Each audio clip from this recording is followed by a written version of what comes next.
specific rock. First off, we start with igneous rocks. From the Latin word ignis, it means fire. So basically, we know from the rock cycle that igneous rocks will always come from magma. Okay? Or sometimes they call this as fire rock because again, it's a result of crystallization or solidification of a magma.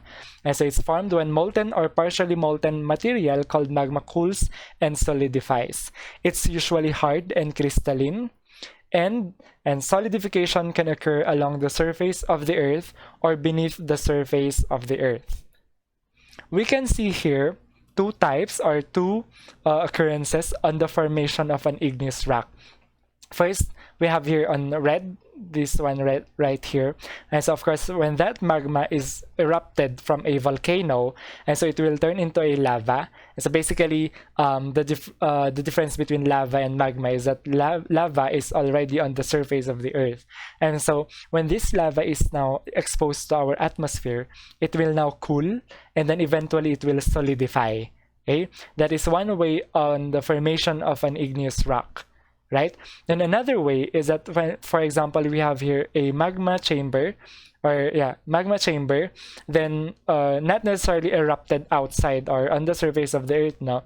And so when that magma chamber loses its energy, it will eventually solidify also. There we will be having a deposit of igneous rock. And so again, when this violet chamber here solidifies or cools down into a rock, this now becomes a deposit of an igneous rock. Okay? And so we can classify igneous rocks first according to the depth of formation. And so according to the depth of formation, we could have a plutonic or intrusive rock and then a volcanic or extrusive rock. First, we have a plutonic or intrusive.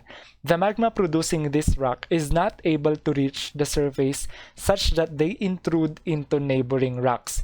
That's why these are called intrusive or plutonic rocks or plutonic igneous rocks. As an example, going back here, like this one, the igneous rocks that are formed from this violet illustration right here, since they were not erupted on a volcano or they did not reach the surface of the earth, they simply cooled down far beneath inside the earth, and so these are classified as plutonic igneous rocks. Okay, then we have their extrusive or volcanic rocks. The magma works its way toward the surface, explodes or extrudes, and generates extensive lava flow. The lava, or the magma that has reached the surface of the earth, solidifies to produce volcanic rocks. Okay, going back again to our illustration, this one right here. And so these rocks, or the rocks that are formed on the solidification of this lava flow right here, now becomes examples of extrusive rocks. Okay? Extrusive or volcanic rocks. Again, from the word itself, volcanic, because these are usually results of volcanic eruption. Okay, so you can see here examples of plutonic and then volcanic rocks. So under plutonic or intrusive rocks, you can see here examples which includes granite and then peridotite. And then for volcanic or extrusive rock, we have their obsidian, basalt, and then rhyolite. So if I'm going to ask you to look closely into these rocks, you will see there a major difference between plutonic and then volcanic rock. And so if you're going to look at plutonic rocks, we can see their crystals, or what we also know as some minerals. Okay, minerals in the form of crystals.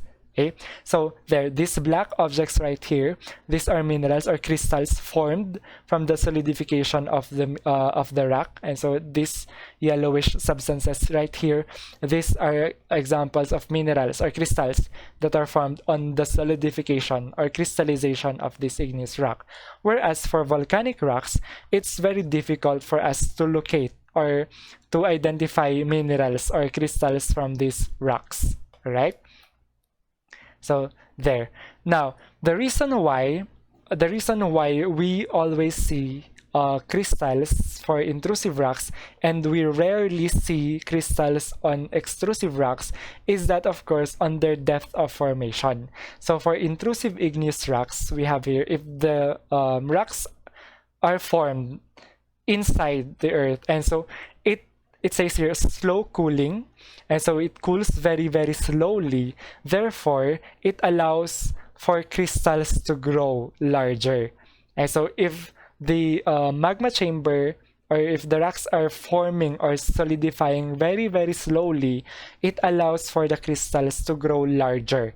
That's why we see the occurrence of crystals in intrusive rocks. While for extrusive rocks, we have here it's fast cooling. Therefore, we rarely see crystals, or we actually see very very fine crystals or no crystals at all. Since upon eruption, it will automatically, or it will cool very very fast. Okay, so there, that is the main reason why we see crystals for intrusive rocks, while for extrusive rocks we rarely see these crystals. Okay, and so there we have more examples. Diorite, gabbro, and then granite, the ones on top, these examples on top, these are examples of intrusive rocks because we can see there small crystals that are formed. Right? Then for extrusive rocks, we have here obsidian, rhyolite, and then basalt. Okay. Another thing, another physical distinction between intrusive and then extrusive rock is the presence of air bubbles or air packets like this one. So when a volcano erupts, or if we have a lava erupting, and so it will now allow air bubbles to expand. That's why we usually see there air holes or air packets. That is an indication that during its solidification, the lava or the magma is rising at a very fast rate towards the surface of the earth, allowing now the formation of air packets. Okay, that's another characteristic of an extrusive rock. Okay, and so example are a very common example of an extrusive rock. We have here pumice.